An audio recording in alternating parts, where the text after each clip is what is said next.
So this video is the fourth one in the series that explores various Jungian archetypes and what they have to offer to our world. And today's topic is the Seducer Archetype, which I wanted to explore because I think it's a little bit more challenging than the Trickster, Hero, and Sage archetypes, especially with respect to locating its positive value for our world. That's because when we think of seducers, we probably immediately think of people who make an art out of prolific sexual conquest. You know, historical figures like Casanova or Don Juan or Cleopatra. Or maybe more contemporary Lotharios and philanderers like Hugh Hefner, Warren Beatty, Leonardo DiCaprio, John F. Kennedy, Bill Clinton. Or even sexually malignant figures like Harvey Weinstein, Bill Cosby, and Jeffrey Epstein. But the point is that these aren't very sympathetic characters, at least not with regard to their reputation for being inveterate pickup artists. So if we're wondering about a question like, why does our world need the seducer archetype? The answer isn't necessarily obvious. It's a little bit like asking, why does our world need self-centered manipulators, or a vivid illustration of their characteristics? But before we launch into that question, we should probably make note of a few basic definitions. First, within the context of this video, archetypes have to do with the early mid-20th century psychologist Carl Jung and how he conceived of the unconscious. Basically, they're collections of mythological themes and images that run throughout a culture and its ancestral past, and that ultimately constitute the unconscious, at the individual level, but also at the collective and cultural levels. Second, Webster's defines to seduce as meaning to lead astray by persuasion or false promises. So, a seducer is someone who leads us astray, away from our usual habits and our sense of what's right. But if you think about it, that dynamic happens in many different places in our world. For instance, the whole domain of politics embodies some measure of seduction, as does the sphere of advertisement. And so too do even more marginal phenomena like forming cults around charismatic leaders or the ever-increasing proliferation of monetary scams. So, the first reason why our world needs the seducer archetype is that it can help us become more sensitively aware of seduction as it's happening in the world around us, and how it constitutes an important force in many different areas of life.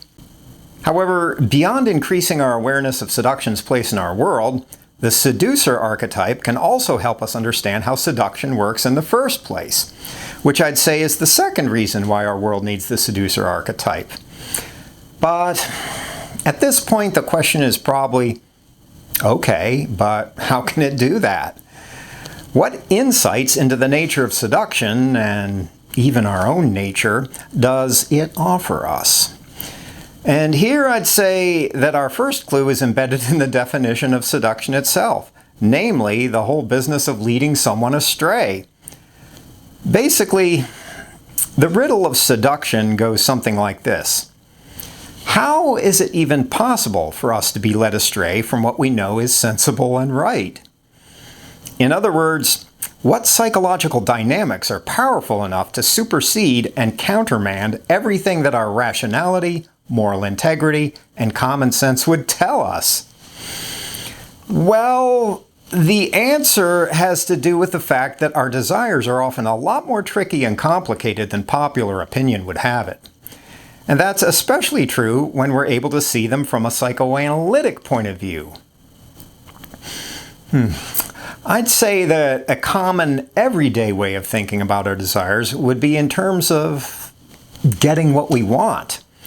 And what we want is something we think will improve our lives somehow. A certain kind of experience, for instance, or maybe just owning something we've been coveting. And while at one level that's certainly true, to understand our susceptibility to seduction, we also have to understand that there's usually a hidden shadow side to our desires. A part of ourselves that's hard even to recognize or admit, mostly because it's the side of ourselves that we wish didn't exist. Basically, the more dark and forbidden regions of our desire. And at this point, it probably sounds like I'm describing something pathological. But that's not necessarily the case, even though it can very easily become the source of our pathological problems. Instead, what I'm describing is something very human. Not necessarily something that's pretty or nice or socially appropriate, but something that's there nonetheless, and that exerts a lot of force over how we think, feel, and behave, usually without our even being aware of it. Carl Jung described that part of our psyches in terms of the shadow, which we try hard to repress, but which ends up governing large swaths of our lives nonetheless. A ferocious tempest, seething and raging underneath the surface of all of the nice, polite, sensible faces we offer to the world, and to ourselves too. And that's exactly the locus of seduction. That point of intersection between our forbidden desires and our conscious sense of what's right. That strange crossroads where we can be led astray, perhaps by some Mephistophelian demon who offers to tune our guitar, as blues legends would have it. Anyhow, from that point of view, the seducer's art consists of two things. The first is to be able to sense the hidden impulses and longings that other people don't normally want to recognize. The part of them that wants what they normally won't let themselves want. Then, the second part is to be able to speak to all of that, to excite it, so that it can start to eclipse people's normal logic, which then gives the seducer the chance to introduce his own ulterior agenda into the mix. Basically, seducers are able to tell us exactly what we've wanted to hear all along, but what we're not able to admit we want to hear. In that way, they take advantage of the libidinal energy stored within our repressed impulses and wishes.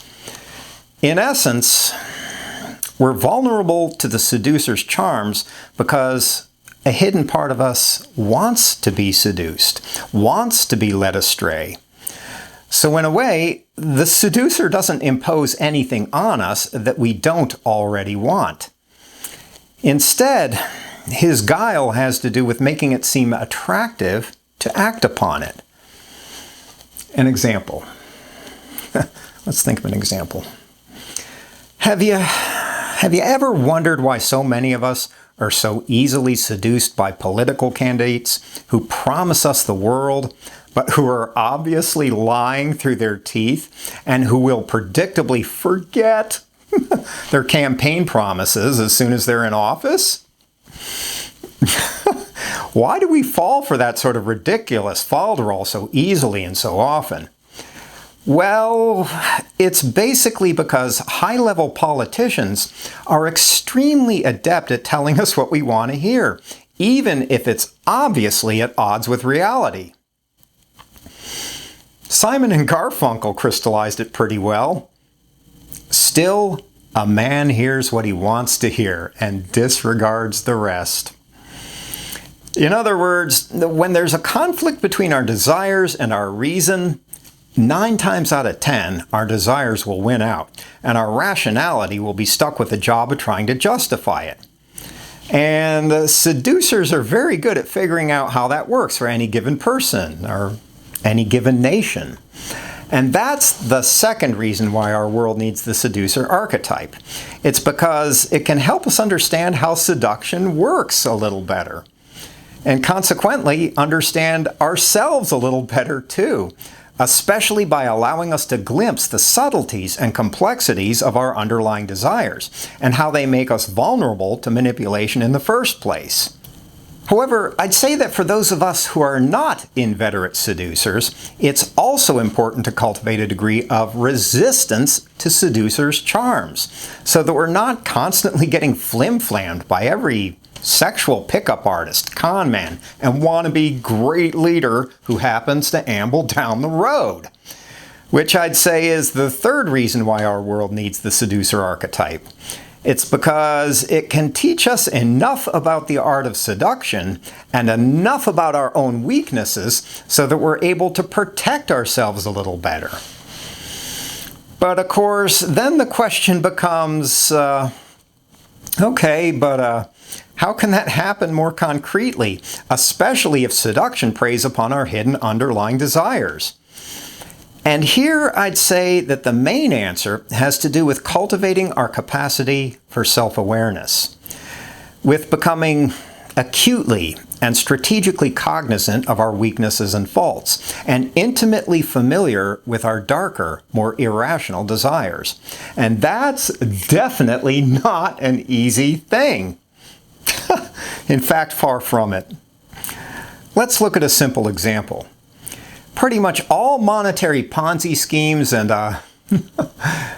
Nigerian Prince bank scams play upon our childish fantasies about being fabulously rich without having to work for it. Sure, those kinds of desires aren't particularly sane or sensible, but they're there, at least for a fair number of us. And when they're particularly powerful, they can easily supersede our common sense, which of course then makes us vulnerable to all sorts of seductive scams. However, when we become aware of their power, then we can easily find ourselves thinking something like, oh, I get it. You're just trying to swindle me by playing upon my childish greed. And voila! All of a sudden, it's a lot harder to seduce us. In fact, at that point, our self-awareness has pretty much sabotaged the whole scam. So I'd say that the third reason why our world needs the seducer archetype has to do with how understanding it can help protect us from the predators of the world. From all of the sexual pickup artists, con men, financial swindlers, Svengalis, political opportunists, you name it. And there's definitely a need for that because, well, because there's never, ever a shortage of those kinds of people.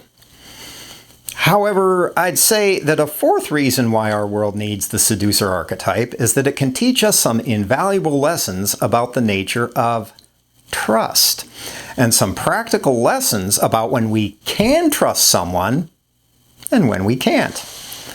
And that's not necessarily an easy question, especially since seducers often spend lifetimes refining their craft and can be extremely good at it. Basically, the seducer archetype can help us develop what my wife and I call scamdar. Our ability, what is scamdar? Our ability to sense seductive scams and the ulterior motives lurking behind them before they can even get rolling, which I'd say is a very useful skill in today's world. And I'd say that the biggest part of being able to do that has to do with cultivating our capacity for self-awareness. There it is again. With being sensitively attuned to ourselves so that we can feel ourselves starting to be led astray while it's actually happening. It could be as simple as learning to recognize the vague sensation of, something's not right here, or I don't really feel too good about this, or something smells fishy. And that's important because seducers are usually extremely adept at dissimulation, at disguising their ulterior motives and making things seem very different from how they actually are. Of course, it's always possible to be wrong about things like that, but when you think about it, even when that's the case, erring on the side of caution means that we still haven't been led astray. Even when we're wrong, when our scamdar goes off, we still haven't been bamboozled or swindled or scammed. In fact, I'd say that in general, the more self-aware we are, the harder it is to seduce us. But on the other hand, when our minds are full of all sorts of clamor and chaos, we're much more vulnerable. That's why seducers will often try to confuse and disorient us somehow by encouraging us to drink a lot at parties, for instance, or by wearing us down to the point of exhaustion at car dealerships. It's also a big reason why scammers target the elderly, who tend to be more prone to disorientation. Anyhow, as I mention pretty often in my videos, I personally found that meditation is an excellent way of increasing our capacity for self-awareness, mostly by giving us a very easy and daily way of practicing it, so that we can learn to unclutter our minds and be in closer contact with reality, not only during meditation itself, but more importantly, in the larger run of everyday life. But of course, meditation isn't everyone's cup of tea, that's for sure, and there are certainly other ways of cultivating self-awareness. It's just something that has worked well for me for quite a few years now. But my main point is that the fourth reason why our world needs the Seducer Archetype is that it can help us learn about the nature of trust and teach us some useful life lessons in that area. And in the process, it can encourage us to develop a little more self-awareness too, so that we can develop a good, reliable sense for whom we can trust or not. And that brings us to what I'd say is the fifth and final reason why our world needs the Seducer Archetype. And it has to do with how it can reveal something important about the nature of human existence itself. Namely, that at the most fundamental levels, it's a mistake to think that we're creatures who are governed primarily by rationality. Instead, underneath everything else we're desiring creatures, and we use our rationality mostly to justify what we want to do anyhow. In other words, contrary to what we like to tell ourselves, 9 times out of 10, our desires are in the driver's seat. And our capacity for rationality is mostly just along for the ride. And when seducers are looking for their next victim, like gaunt jackals scanning the herd for the young, the old, and the lame, they can find no better target than someone who isn't very aware of how powerful our hidden desires can be. Someone who's more or less oblivious to his or her underlying weaknesses. And that very often takes the form of someone who's convinced themselves that he has no weaknesses because he's in full command of the situation. Good luck with that. In my own life, sorry. In my own life, I've learned some pretty good lessons in that area from playing chess, actually. Because I've noticed that a lot of my losses happen when I start thinking that I have the game in the bag and that I don't need to focus too hard anymore. And then, wham! All of a sudden, I've made a lazy blunder. Basically, yeah, I've been seduced. Perhaps not so much by my opponent, but by my own nonchalance. And after experiencing that a whole bunch of times, chess eventually taught me never to underestimate my opponent and to keep my wits about me at all times, at all points in the game, most especially when I think that there's no danger. And I suspect that seduction works much the same way. It's important not to underestimate the next potential seducer who happens to wander into our lives. And the most dangerous moment is when we've thoroughly convinced ourselves that we don't need to worry about it, which is basically a way of falling prey to our own hubris, or as the Bible puts it, pride goeth before the fall. Boom. But the main point I'm trying to make is that the fifth reason why our world needs the Seducer Archetype has to do with how it can reveal something important about our fundamental nature. Namely, how our desires are more powerful determinants of our lives than our reason is, and that we ignore that reality at our own peril. So there they are. 5 reasons why our world needs the Seducer Archetype, most of which have to do with understanding the nature of seduction and protecting ourselves from it. Of course, all of that's from the point of view of someone who's being subjected to seduction, rather than from the seducer's perspective. But I suppose that, as is the case with any insight into the human condition, it can be used for good or ill, for weal or woe. Anyhow, let's take a moment to summarize those 5 reasons. Why does our world need the seducer archetype? Reason number 1. It can help us become more sensitively aware of seduction as it's happening in the world around us, which is an important force in many different areas of life. Reason number 2. The seducer archetype can help us understand how seduction actually works a little better, and consequently, understand ourselves a little better too, especially by allowing us to glimpse the subtleties and complexities of our underlying desires and how they make us vulnerable to manipulation in the first place. Reason number 3. By helping us understand how seduction actually works, the seducer archetype can also help us defend ourselves against manipulation more effectively. Reason number 4. The seducer archetype can also help us learn about the nature of trust and teach us some useful life lessons in that area. And in the process, it can encourage us to develop a little more self-awareness too, so that we can develop a good, reliable sense for whom we can trust, or not, as the case may be. And finally, reason number 5. It can also reveal something important about our fundamental nature, namely, how our desires are more powerful determinants of our lives than our reason is, and that we ignore that reality at our own peril. And at this point, maybe I should move toward ending this video by noting that even though seduction means being led astray, sometimes astray is exactly where we need to go.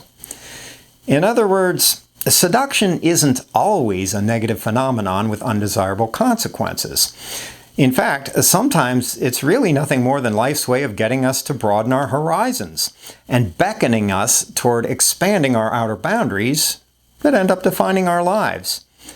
And while those cases may seem to be comparatively rare, it's still important to recognize them, both in theory and in life. Anyhow, yeah. Thanks as always for watching. I appreciate your time and your attention.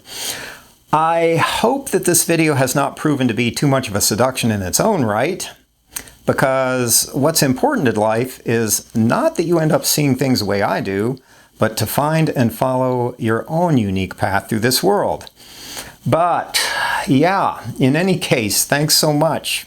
Thanks so much for taking time out of your day to watch and listen.